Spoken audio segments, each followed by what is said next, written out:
Southwest Express welcomes you to Washington, D.C., where your safety, please remain seated with your seatbelt fastened and keep the aisle clear until we park at the gate.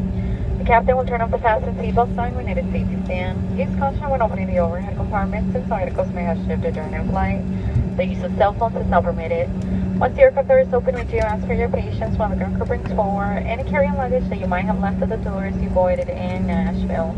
Your checked luggage will be transferred to your next flight or taken to the baggage claim area here in Washington, D.C. if this is your final destination. If you have any connections, please check the monitors for gate information or go to usairways.com from your cell phone. For more day of travel, visit aa.com/find your way. Please watch your steps as you the plane. Smoking is not permitted at this airport. Ladies and gentlemen, we would like to remind you that it is against federal regulations to go behind the wing and collect your luggage. On behalf of U.S. Service Express, American Airlines, and One Airlines partners, thank you for flying with us today and hope to see you again soon.